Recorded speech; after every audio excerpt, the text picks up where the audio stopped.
power button. Okay, I'd like to welcome you to the Wyndham Council Chambers, and this is the meeting of the Wyndham Raymond Board of Directors. We have already started our meeting and in executive session at the superintendent's conference room, and we are going to go into executive session now for a readmission hearing. So could I have a motion, please? I move to approve going into executive session to consider the possible readmission of a student pursuant to 1 MRSA subsection 4056B. Second. All those in favor? Opposed? We are in executive session.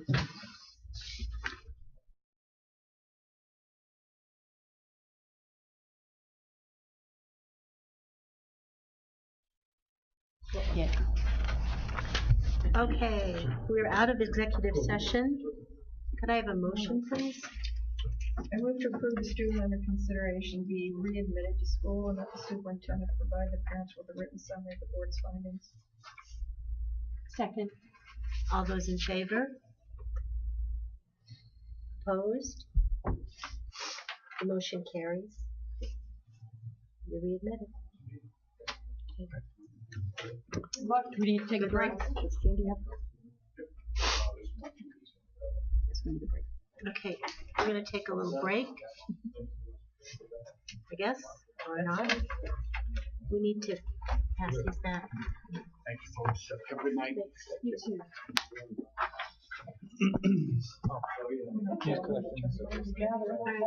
We're all set. Okay. So, are we ready to move on? Just not quite. I don't know if everyone found it, but underneath your script here, I had an additional letter. Oh, within my folder. okay. I'm just letting you know that you might want to pull that Okay. letter out of there. Thank you. All right. Am I the only one that got that? Yeah. All right then, it's there. Okay.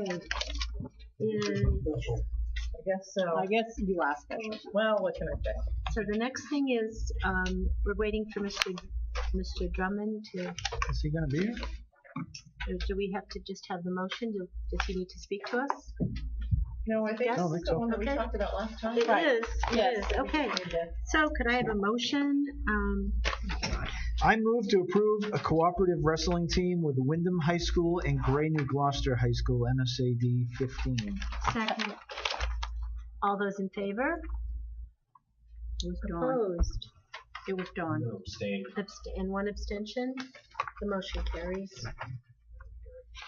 Okay.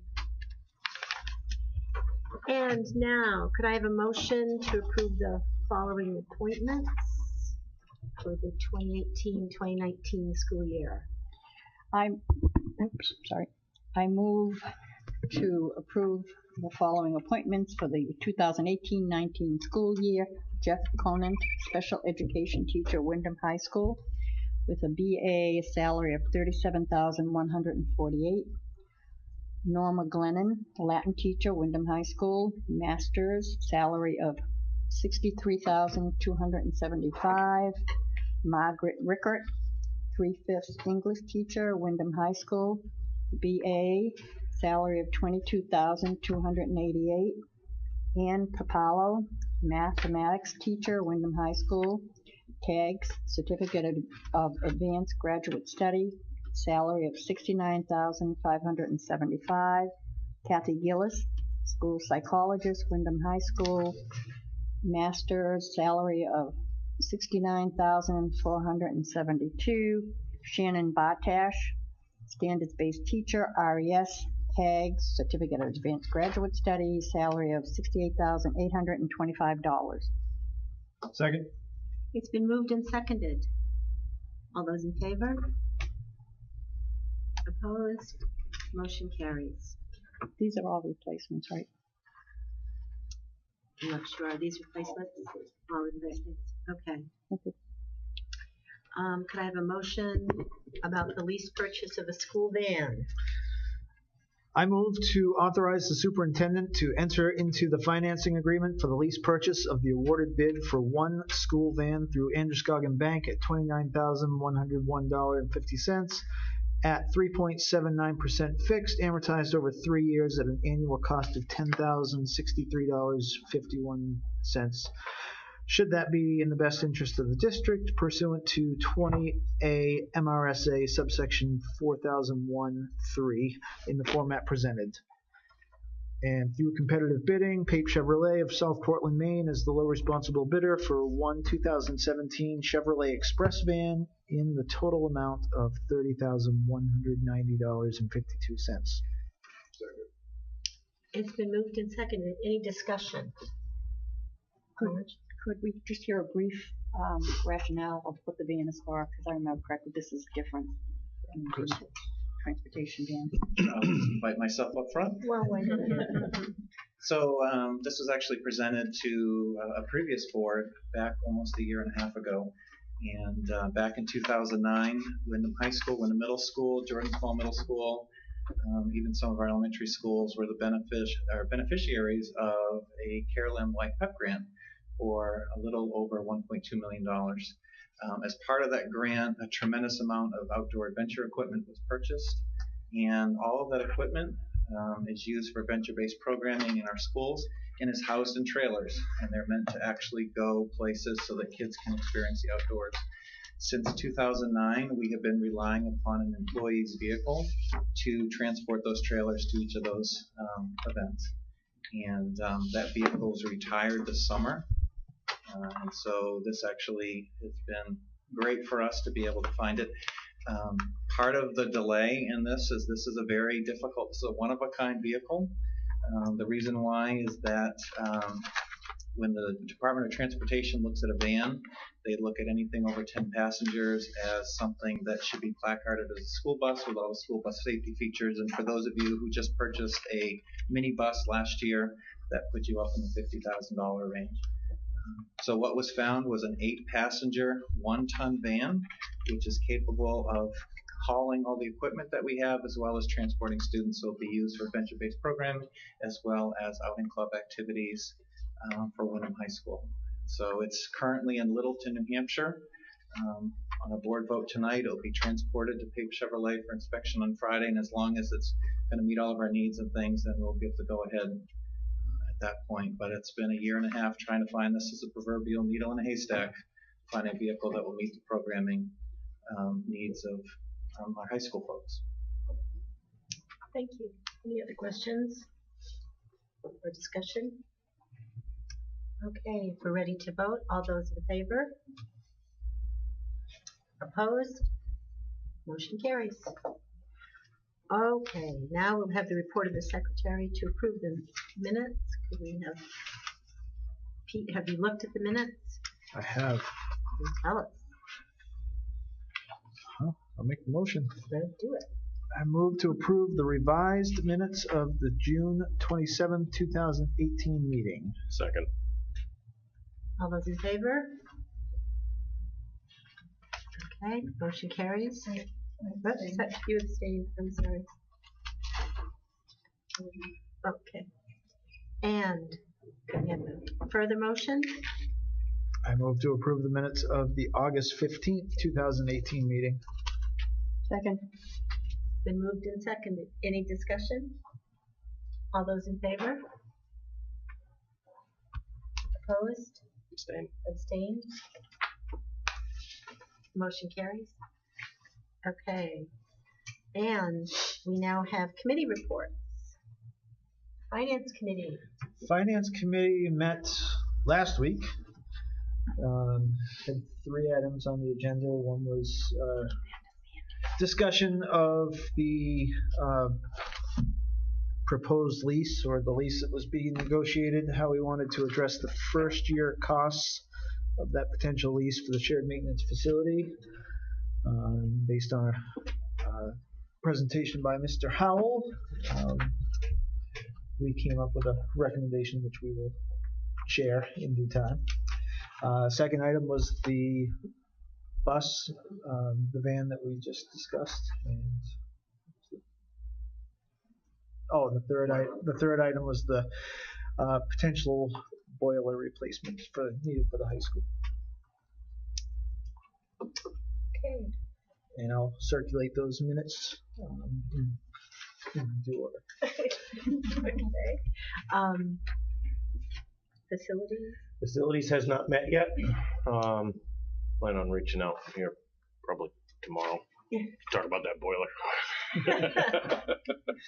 So. Okay. Mrs. Briggs? Policy, we have 2 meetings scheduled. The first next week, we're going to be discussing the tobacco policy that Mr. Rossetti has requested we tweak a little bit. And Mr. Prince has advised the committee that there is a policy, child sexual abuse, that we should review. So we have the DOE template, and I've also gotten the MSMA template, so we'll be reviewing that. And then the following week, we're going to be meeting with all the administrators to review the grading and reporting policy, which I might have mentioned we started in 2015, and, you know, getting on it now. Mm-hmm. So, and if time permits, then we'll be reviewing the graduation policy, which needs to be done. So that's what we're doing. Okay, any other committees have any other committees met that we need to mention? Okay. Is it time for board roundtable? Yes, it is. Who would like to start? I'll start. Okay. I have nothing. It's been a lovely start to the school That's a year. good beginning. Everything's going well so far from our end. Lovely start. I checked out the middle school just the other day, so Friday is an open house there. So it's been a hot start. Nothing else. I was going to say the same thing. A very hot start to the school year, but from my vantage point, things are going well. I'd like to compliment Sandy and the district on a good opening day. It was very impressive having the president of USM come and speak. It was really a great presentation. Of course, the chamber singer sang, and it's always good to see the new staff be presented, and then the longevity of so many of our members with gifts. And then the highlight, of course, is when Mr. Prince is handing out little goodies at the end. So very exciting, but it was a great start. It is always exciting to see Mr. Prince do that, because he always gets I enjoy it. I'd like to see it here sometime. You're kind of funny. I'm just saying. It was a little unique, though. What did you call yourself? The superintendent? Yeah. Superintendent. Yeah, that was pretty. There was a little bit of glitching. Yes. Yeah. When you talk. Okay. It's cute. Okay. All that other than just waiting for the heat to go. Yeah. I guess the only thing I can say was last night I think all 3 high school soccer teams won over Freeport. Wonderful. Go! Go us. Okay, Mr. Prince. Yeah, I was going to mention opening day, and I too thought it went very well, and I applaud the parents and the community members for the support with opening the school. It has been warm. Monitored the temperatures and done the best we can. I think we got one more day, and then after tomorrow we should be in good shape with the heat. I'd also like to compliment Chris Howell in his new role as assistant superintendent, and already with the new regionalization board that we belong to, Chris will be the president of that. And we are also in the midst of trying to find an executive director, and temporarily it looks like we may go internal with one of the other employees that are in the surrounding districts, just to kind of fill that position until we get an executive director. But just a reminder, they're looking at a leadership academy for teachers and administrators, and that could focus on school safety and security. It could focus on social emotional learning.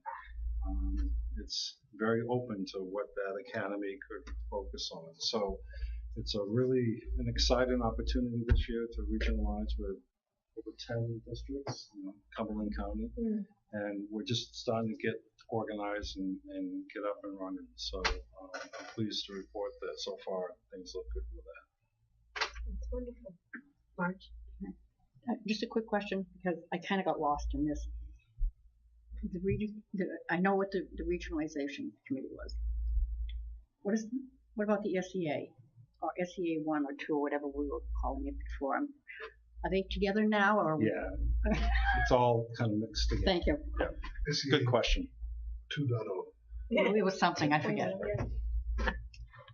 I do have one question before we move on. Do we know or when will we know who our student representatives? We're working on that. The person that was going to do it could not commit to Wednesday nights. So Phil has another candidate, but that person can't start until I think October and November. So he's still working on trying to firm that up, but I'll keep you posted. Sports can get in the way of everything. Okay, we are very early, so should we just press on or take a break? Or I would appreciate a break? Yeah. Okay. Okay, we're going to take a quick break and then return to regular meeting. So.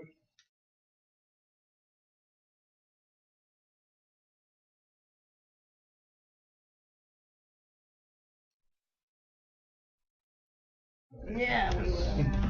Thanks. We're returning to our meeting now, and this is our public information forum for the shared maintenance facility, and I would like to recognize Mr. Hanson and Mr. Howell, and they're going to give us a presentation. Great. Thank you for having us tonight. Also want to, in addition to Bill and I, also want to welcome to the audience Tony Plant, who's the town manager for the town of Wyndham, Bonnie Martelodich, probably just butchered that. Close enough. Who is the town's attorney who worked on this, and then Aga Dixon, who's from Drummond Woodsum, who worked on behalf of RSU 14, as the two entities had the opportunity to work through a lease agreement for a shared maintenance facility. Bill and I have put together some slides for you. The board you have in your packets. It should be a presentation that actually starts with the same slide that we're starting with there. And we'll make sure that this is also posted on the website with our board minutes to make sure that anyone from the public who's not in attendance with us tonight can have the same opportunity to review any documents. So what we've tried to capture for you tonight is a little bit of the history, the actual facility that's going to be hopefully built here and finished in the very, very near future. How this all impacts the cost-sharing agreement that currently exists between Wyndham and Raymond within the RSU, and then also some great news that we've had recently on the addition of some possible subsidy to help us out with our lease payments that the RSU is going to be making. So Bill's going to be starting us out tonight with a little bit of the history, and I know you have in front of you the packet, which is probably a little easier to read than maybe what's up on the screen. Great. Well, good evening. Great to see you. So there is quite a history involved in this the use of the public works facility by the school / RSU. I guess I'll call it that because it was originally the Wyndham School District. So in '82, the school district started a lease with the town for the use of the facility as it presently is. And if you can imagine, we were sharing office space. So the office space that a lot of you walk through was shared by the school and the town that the town is using now. Provided us maintenance space, bus and driver parking, and they shared office space, that very small space that's now being used by Public Works. In 2008, the town, the RSU entered into a lease for 2 construction trailers. If those you remember those trailers that were down there? They were William Scotsman trailers. They were placed outside the building. We also built some bathrooms down off one of the back of our bays at that period of time. So from 2008, we were using 2 of the bays for maintenance, 1 bay for storage. That's the space that we had. And above that storage space, there was a bed storage bathroom space in that extra bay. There was some additional storage up above. In So in 2000 and roughly in 2014, we continued to struggle with space. So that's when we entered into the lease for the now portable, double wide portable down that has the conference space for training as well as the office space that we use.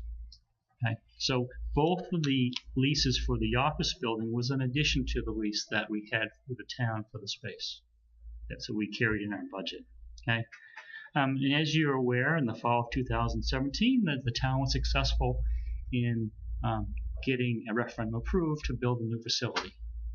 So that really started the process. That action really meant that our lease that we had previous to that really couldn't continue because that building isn't slated to be there. In fact, with any luck, sometime this spring, the building will be gone, as will our trailer that's down there right now, the portable we have.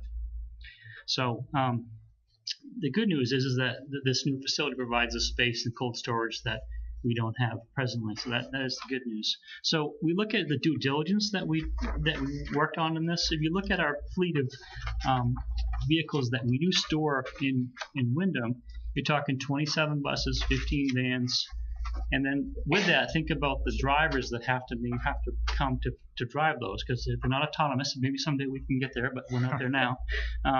So there's all that space too. This is all real estate. If you've driven by Strout, you can see we're just putting 23 buses on Strout. And I looked at it; it was huge. It's quite a bit of property just to park all our vehicles.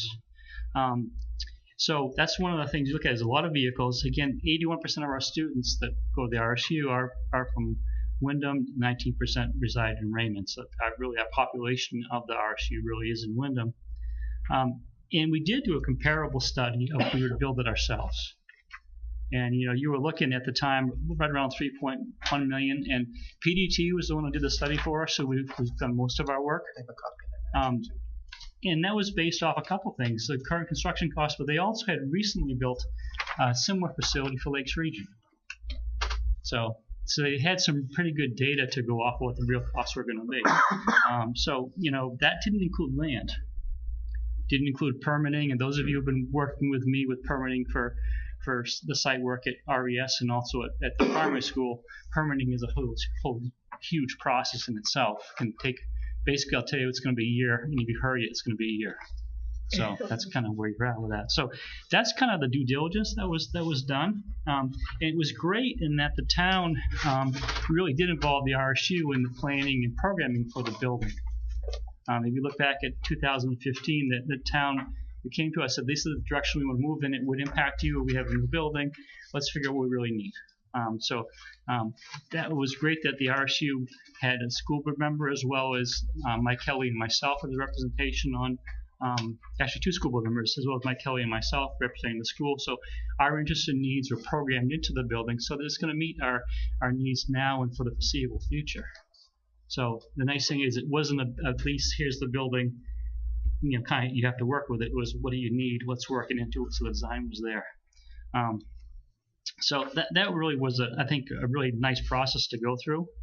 I'm just trying to see what else in these notes here that really, I think a lot of you have read it, but again, our purpose was, as we worked to, was look at the design and how could we get efficiencies, work together so that the building would work well and meet the needs, the most efficiently. And I think we had a nice cross function of again, folks from the town. We had residents. We had folks representing the school all working together to get to that process. We also visited the Westbrook facility that was under construction and looked at that. So we had another viewpoint as to what would and wouldn't work and talked to them how they got through the process. So it was a pretty good amount of due diligence that was done. I don't know, Chris, if you want to take it from there. If you want to just kind of quickly go through the facility parts, and then I'll go after. Sure. So we're looking at the color drawing right now, and I'm going to start down at the bottom. It's kind of a little bit challenging to look at, but in the center of it, I'm going to say the center. You kind of see this kind of grayish roofed building that kind of looks like it's almost like a tube. That's the salt shed that's existing right now. Okay, so that doesn't change, and that was really kind of important as we worked on the site plan because that's a pretty substantial structure, really important. And if you think about this project is going over wintertime to springtime, having a salt shed operation is kind of really important. because we like to drive on roads that are clear. So that was really kind of important. So you look, that was really important. That stayed. Now, what this drawing doesn't show, because it's not the most updated one, is by the salt shed we relocated the cold storage building and also the fueling station. There were two purposes for doing that. It moved both those buildings further away from the river, which is just, it kind of made sense. It also consolidated those two structures and made the turning in around the backside of that building a little bit easier, not as congested coming around the corner. So it really made a nice improvement. So those two features will be just off of that cold storage building. We continue on to the kind of rotating around the left. You'll see there's a driveway coming in with a main driveway, and then there's a little parking area in an area that's paved on the top. That's going to be a space for the recycling containers to go, so public will have access to that, and we would too as well in that building. So that's a nice feature. And then it's gated controlled from that point on down through around the building, so it provides security for our buses, which is really, really, again, a lot of good thought was put into this, so that kind of becomes a point where now that we're behind a gate and we're secured, so at nighttime, whatever, that the public can't access, no one can access those buses that it isn't authorized to be there. So the building has kind of a neat has a neat footprint that, looking from the road, because it's kind of built into the side of the hill, it's not going to have the facade of this huge building. It's going to have a front that's going to look a little bit like the surrounding buildings. It's really kind of blend in, but it provides a very large base space that we are able to share and flex back and forth. That's one of the things I think is a huge advantage of this plan. Is in the wintertime, the town can take up more space to get vehicles ready. As you see here, the slide Chris put up. But we can flex that as based on our needs and the town's needs. So having this facility that we can share, we have bays dedicated for our uses, and that's the plan, but we also, by working together, we can flex back and forth. When there may be open bays in the summertime, when they might not be using them, we can do more detailing and cleaning of the buses and vice versa. And as you do see there, the far bay to the left, that's our drive-through wash bay, which is huge, because we'll have the ability, for the first time in quite a while, to regularly wash our fleet and wash the town's fleet, which the information we've seen has a huge impact on the maintenance and life of those vehicles, particularly rusting. So I don't have any data on our own actual fleet, but I'm really kind of excited to see how that works with us, because I know Mike and Stu do spend quite a bit of time dealing with that issue. So coming back around the side, we can go back to the other slide just real quickly. You can see we have the bus in the driver parking is closely consolidated, so that they're able to park their cars relatively close to the buses to get off and to get on their way, and also close to where they would walk in. The driver access to the building is going to be on that. If you're looking at the map, it's going to be. Can you go back to the next page? Yep. Oh, sorry. Okay. The driver access to the building is going to be up in the top. You see that kind of the hashed black line that goes across? That's a safety walkway. It's going to be up on the top of that slide. They'll be coming in. That heads right out to where the buses and the driver parking will be. And that safety walkway goes across the entire building from one side to the other, so those two doors. So that's kind of an overview of the facility. We have parts storage inside. We have cold storage outside. There's a whole new fueling station that will provide us the diesel and the gasoline that we need for our vehicles. And we're going to be utilizing some of the existing things that we have. We're going to use the video server we have right now.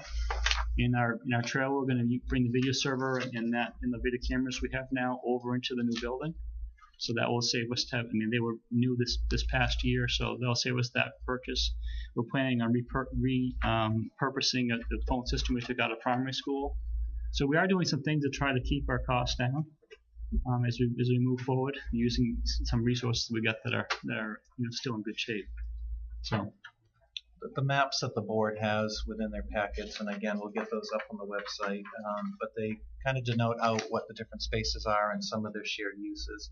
I just want to reiterate something that's been helpful of this process, and I think especially as we took a look at what a comparable facility would actually cost for the RSU.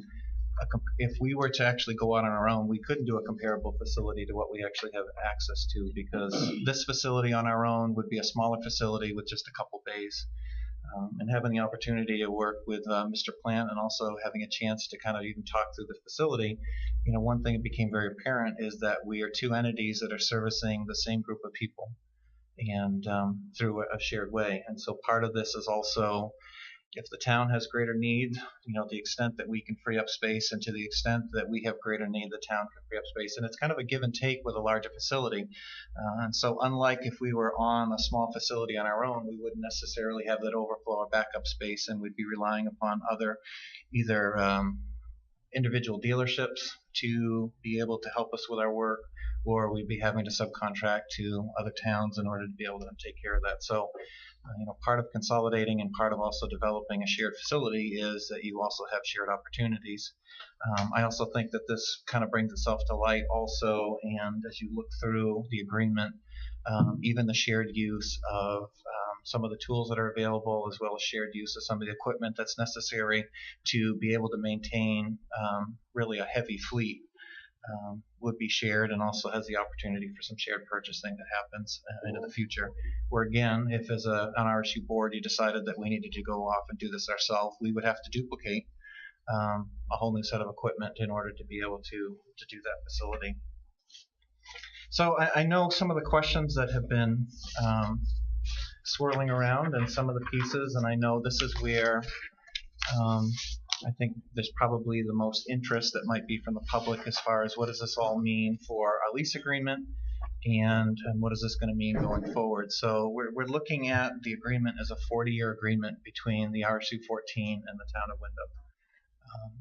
And part of this agreement initially and going forward is that the district will be leasing 25.4% of the space within the building. Additional space may be accessed as needed by either party in the lease.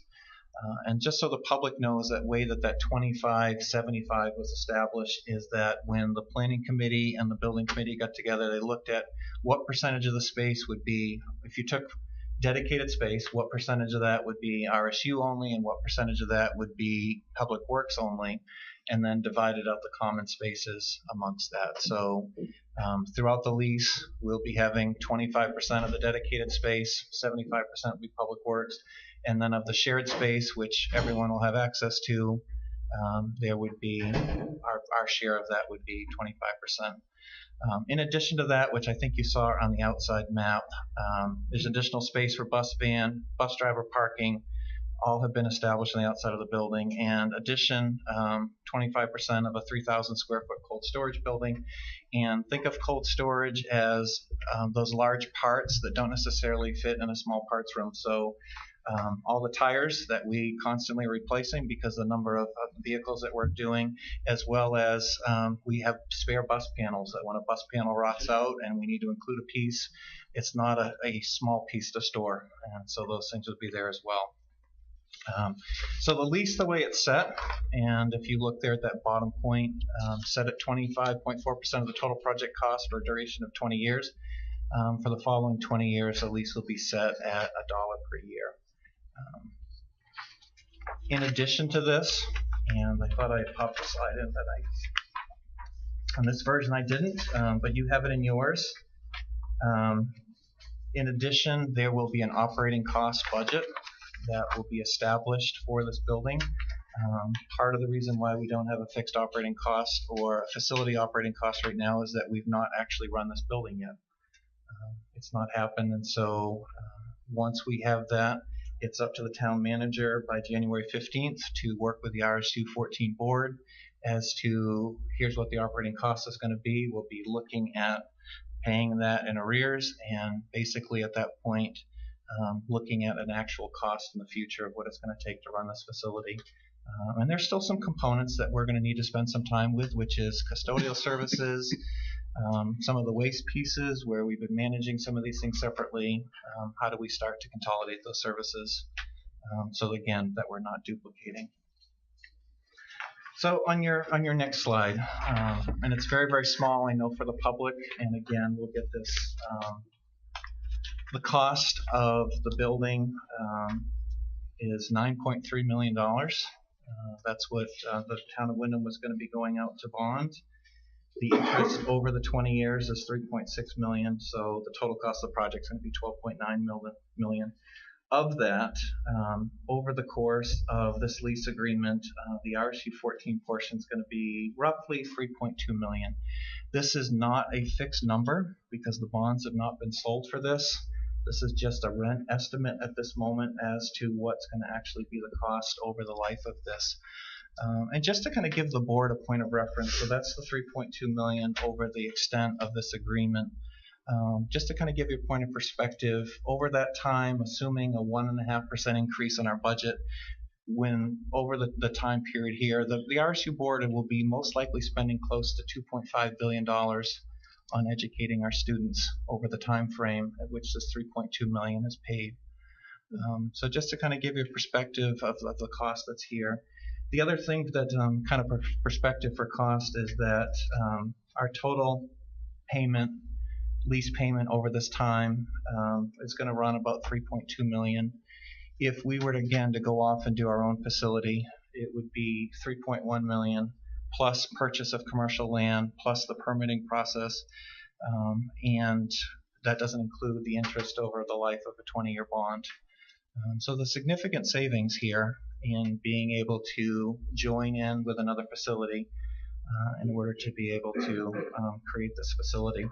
So for the board, in your packets, you actually have a sample payment schedule that's there. And in addition, you have something that I know you've already seen within the lease agreement, which is how the space within the facility is going to be allocated and how that 25.4 and 74.6 was actually allocated and determined for those leases. A question that has also come up, which is a question of, this is RSU 14 made up of two communities, Wyndham and Raymond, and those two communities have a cost sharing agreement, and that cost sharing agreement is very specific to additional funds that are raised beyond what's required in statute under essential programs and services. Those essential programs and services funds are pretty much dictated to us by the funding formula for the state as far as what should be raised for minimal mills for education. In addition to that, there's a cost sharing agreement which talks about any monies raised over EPS that they will be split. In your packets, there's a copy of the cost sharing agreement, and what I've actually put up there on the screen for the slide is a portion on the second page which talks about all future, I'm just going to read it verbatim because this is the language right out of the agreement. All future local-only debt service or major capital costs shall be allocated to the member municipality in which the school facilities for which the obligation is incurred are located, provided, however, that a prorated adjustment shall be made based on the prior 2-year average enrollment of students from the other member municipality attending the school at which the school facility which the obligation is incurred. Up at the top, it lists major capital costs, and the last part of that cost sharing agreement says, here's the definition of what a major capital cost is. This is the document that the voters voted on back when this cost sharing agreement was done. And it says major capital costs shall have the meaning ascribed by section 15672 18A of Maine statutes as amended. For those of you who've not had a chance to read Maine statutes, this book comes out every year with all the amended pieces. You can take a peek and take a look at it. So if you go to the section that's done, major capital costs means costs related to school construction projects as assigned in 15901. So if you go to 15901, and 15901 is specific to school construction, underneath that section 4, school construction project does not mean, and there's two things that it doesn't mean. One is the lease, purchase, or construction of a portable temporary classroom space. It's defined in section 15672. And the lease purchase, and in this case we're actually doing a lease, the lease purchase of a bus garage and maintenance facilities or a permanent space lease project as defined in 15901 subsection 4B. And if you go to 15901 4B, once again temporary portable classrooms are excluded, as well as leases and lease purchases for bus garage or maintenance facilities. So under the current cost agreement and the definition that was adopted within that agreement for what a major capital cost is, it's perfectly allowable for the RSU to be able to be entering into a lease agreement with the town of Windham in order to be able to look at a transportation facility or a shared maintenance facility. There's also some good news that comes along with this, and it's actually some very exciting news. And publicly, I'm not sure how many people know this, but we've been working with Maine Department of Education, and specifically those who work and create the EPS formula. And if you go again to 20A, which is this 20A Section 32C, transportation operating costs, the costs, including lease costs for bus garage and maintenance facilities and lease purchase costs that a school administrative unit may apply to the purchase of a bus garage and maintenance, when the leases and lease purchase agreements have been approved by the commissioner, can be included as subsidizable amounts within our transportation subsidy. And we have received notification that the costs related to the lease to this will be included within our subsidy calculations. For those in the public who aren't aware of how transportation subsidy is calculated, it's always lagging 2 years. And so this year's allocation was based upon expenses that took place 2 years ago.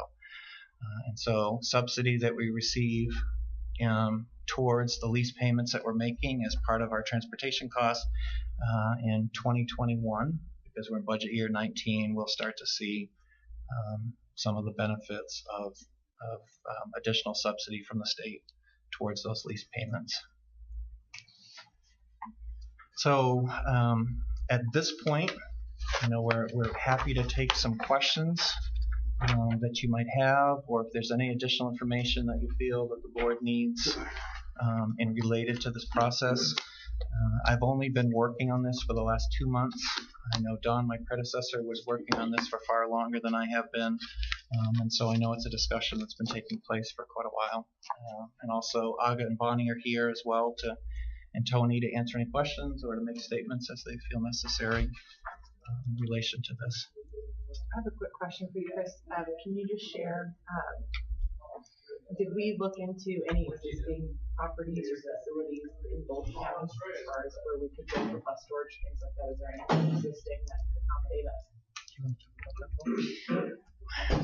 We did very briefly look at, I know we looked at like the Planet Fitness building, see could we retrofit that, and the lease cost was high, and then you get into a zoning issue, and then you get into the infrastructure required for heavy vehicle maintenance. It just didn't make sense. If someplace like Sebago Lake Garage was all of a sudden for lease, that was more slated for that. But it didn't pop out too many areas in the lease when we did a search that were really going to be, that were on the market that were really a match, per se. Now, we didn't, I'm not going to say that we spent, 2 years looking for a space either. We did do a cursory look and nothing popped out as being a real obvious, quick fit for what we needed. Particularly when you take in the required space you need for lifting and maintaining those facilities, those vehicles. Fueling would have been an issue. We would have had to have gone to some, other fueling option, which we have done that limited times in the past. We've had issues, but it's very problematic. You'd be going to start getting fuel from a commercial dealer somewhere. Pulling buses up to that is just not a great deal. So we did look at it limited, and we did talk to I think of Tom Bartel here in Windham, if he was aware of any spaces that were for lease commercial, and there was nothing that really popped up.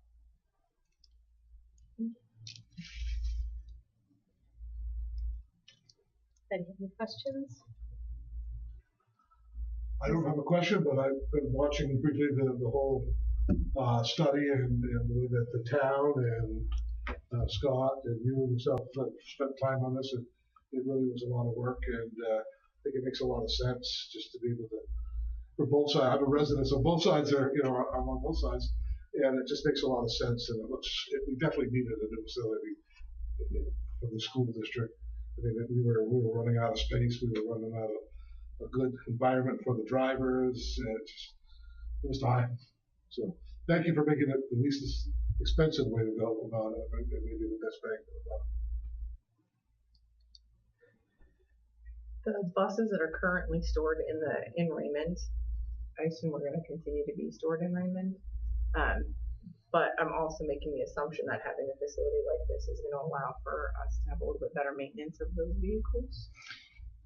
Well, yeah, the first huge advantage is we rotate our stock through is that we had the ability to throughout the year wash the vehicles, which we haven't been able to do before. Mm-hmm. You know, we did put in a wash pad at the high school for limited kind of spring and summer maintenance, which we've used this year. It was great because we were able to get our buses clean and detailed.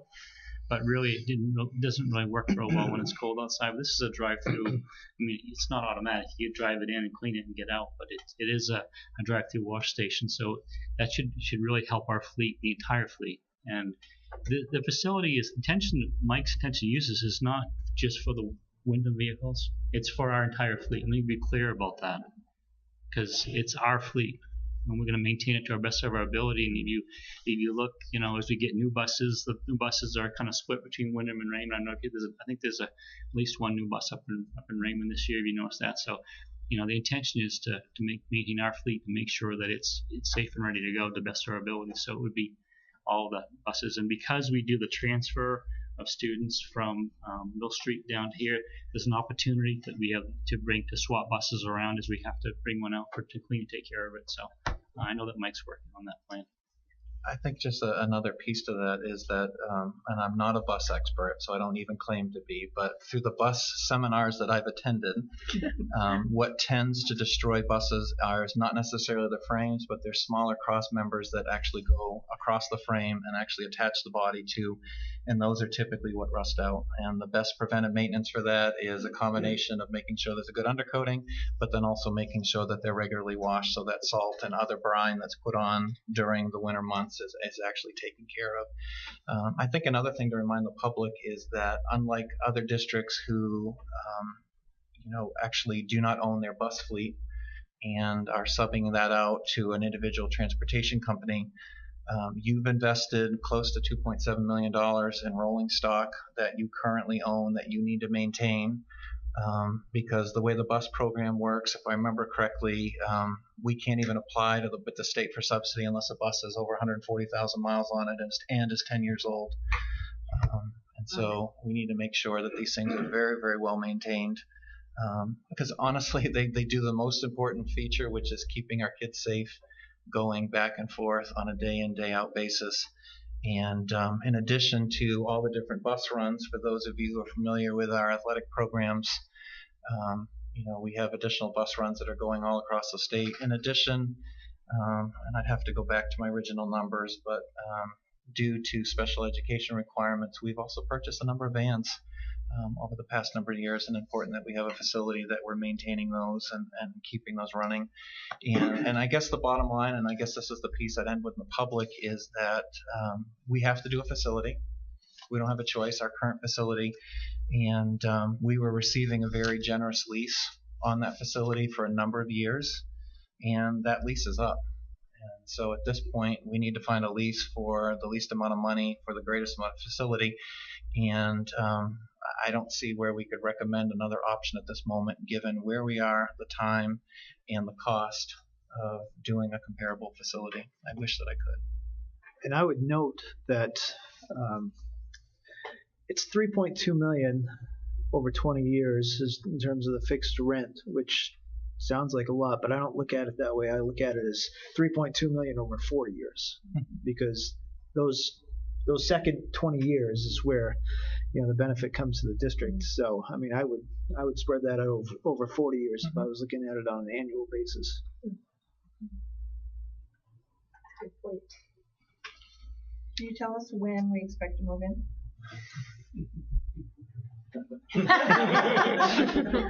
There's the landlord.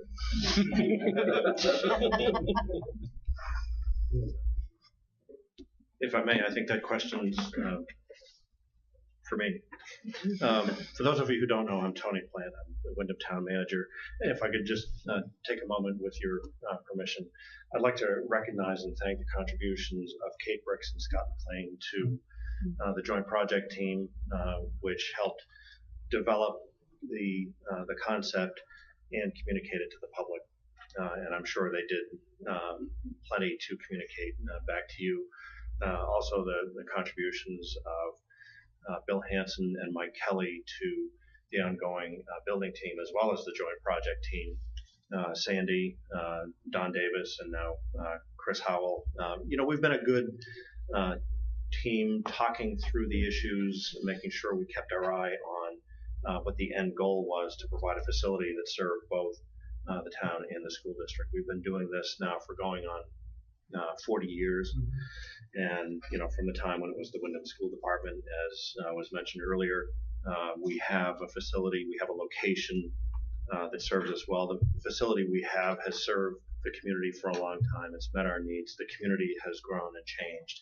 Our needs have grown and changed. And we need to put a new facility in its place. So the good news is that we are still pretty much on schedule, and we are still on budget. We did have, and I think may have been communicated to you earlier this year, some concerns initially with permitting through DEP. As Bill said, it takes the time it takes, and if you're in a hurry, it takes the time it takes, whether that's a year, 3 months, 6 months, whatever it is. But we did get the permitting on time. Just before we signed the contract with Great Falls Construction and started the work, there were some concerns about the impact of steel tariffs, not so much on the cost of steel directly for our project, but that for potential customers that were on the fence about buying their pre-engineered metal building, when they heard that steel prices might be going up, they rushed to get their orders in, absorbing the manufacturing capacity and creating some headaches for us. Initially, we thought this might delay the project as much as, I think it was, 56, 57 days. The team led by Great Falls Construction, working with our design team, Allied Engineering, Grant Hayes Architects, and Goral Plummer Consulting Engineers, worked hard to come up with alternatives in construction. We're still delivering the product that we told people we would deliver. The building that we showed people is the building you will see when we're done. Some of the details of how that building comes together, instead of using pre-engineered panels or pre-engineered metal components inside, is going to be constructed from cold-formed steel as opposed to pre-engineered. So there'll be a little bit more build-up and a little bit more work that has to be done on site.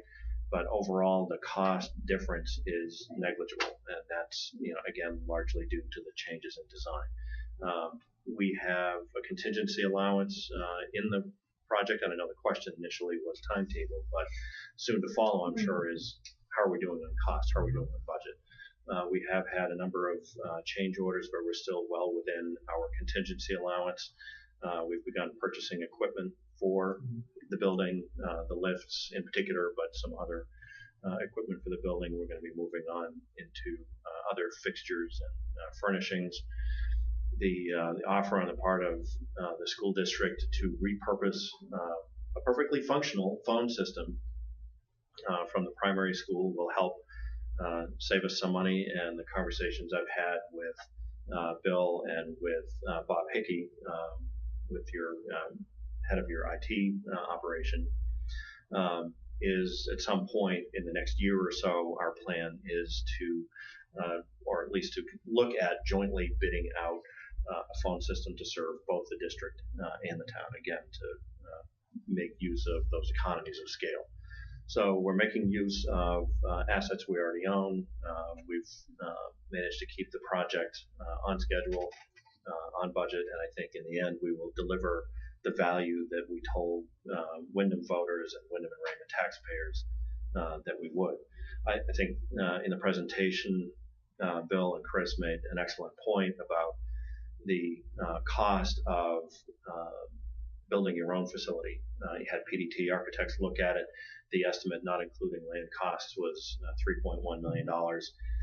So you add land costs to that, and assuming you had to finance it, there would be financing costs on top of that. So by the time you got to the end of the 20 years or the 40 years, you'd be looking at substantially more than the $3.2 to $3.3 million that you're talking about here, and you wouldn't have the kind of flexibility that you will have in a larger facility, assuming the relationship continues. I have no reason to expect that it won't. So good work, all of you, and thanks to Sandy and his team for being part of the work. If you have any other questions, let me know. Any other questions? Okay. Does anybody else have any? First of the year. I'm sorry.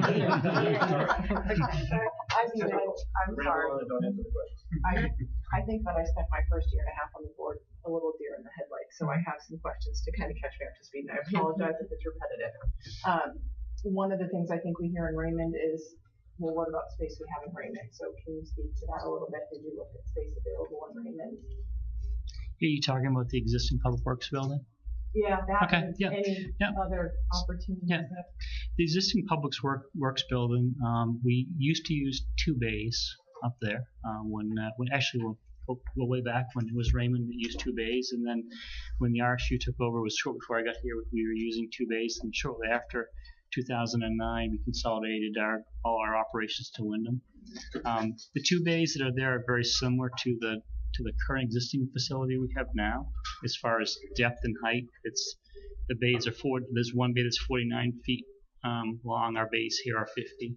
So the bus will fit in one bay in Raymond. The other bay actually has a structure in front of it, so the bus we won't fit one bus at a time.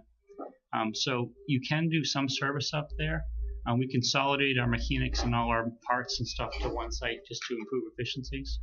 So had we looked at that as an option, you would have the same limitations we have here, and that we'd only have one workable bay for buses, where we have 2 now presently. And the 2 presently now really don't meet our needs from space and workability, in that you can't lift the buses all the way up because of the ceiling height restriction, and that's 16.5 feet down here in Wyndham, it's 16 feet in Raymond, so it's a little bit shorter. But I would say comparable in depth and capabilities as far as space goes, but it doesn't give us the ability to have the parking. We are parking right now. I think it's 3, maybe 4 buses on that property, and that pretty much fills up that side of the Public Works facility that we've got there. So, there is an opportunity for us to do limited work in that space, but it doesn't afford us the space that we have with this new facilities. And again, we consolidated the work back. Would have been after I got here, 2010 or so. So that we could maximize our efficiency of the operation. I think part of it also is that 81% of your fleet is actually covering students in the town of Wyndham, and so to move all of your fleet daily up that distance would be difficult, and also would be extra miles that then would add to extra costs that. And there wouldn't be space. And there wouldn't be space. I think the current facility at Strout, what was it, 26,000? Yeah, we cleared out just about a half an acre, right? Right, and we've got half acre clear for that parking area there, and we've got 23 buses in there right now. The balance of the Wyndham buses right now are the drivers are helping us by parking them at home right now. So that's been a huge help as we're trying to get through this transition. And again, I want to thank the board for supporting building that parking lot, because it would be a real challenge right now if we didn't have that. We were able to use the school parking lots over the summer, but additional space has been real helpful, and it's going to be really nice to have that space, once we transition back down there, because parking on campus is still a huge issue. So it's going to serve a purpose for us for the foreseeable future. Do you have any? Okay. Did anybody else have any public comment? We have 4 public people here, but so I guess not. I got a small question, Bill. I forgot. It seemed like early on in the planning process there was going to be heaters for the buses. Yeah, there will be. Yeah, I haven't heard any mention of that recently. There'll be plug-ins along those bus parking areas, so we plug in the heaters in front of the buses. Yeah, and that's something we don't currently have. No, we in our old facility we had it. They were. I was doing the best red-green impersonation I could do to keep them up and running. They were really tired. and again, realize it's no offense taken to anyone. They were just old, so the poles were cracked and broken, and we did our best to keep them together. This will all be new, so we'll have the ability to plug in all our buses and have them ready for the school day on those cool days. So we don't have plug-ins right now at the Strout property.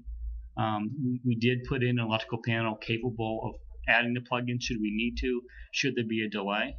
But we're not doing that now because right now we're on schedule, and we stay on schedule. But should we need to, we have the power and capability to add those plug-ins should we be delayed, so we can continue to park them there. Nice. Always thinking ahead. Try to be in the middle of the room. It's easier. If they don't find you handsome this year, we'll find you handsome. Good red green quote. That's right. Any other questions, small or tall? Any other comments? Okay, I would like to say thank you very, very much for this presentation. Gives us a lot to look at and supports a lot of the things that we've been hearing and saying. So thank you very much. Okay, it is 8 o'clock. I would like to entertain a motion for adjourning meeting. So moved. Second. It's been moved and seconded. All those in favor? Opposed? I was saying, Adjourned.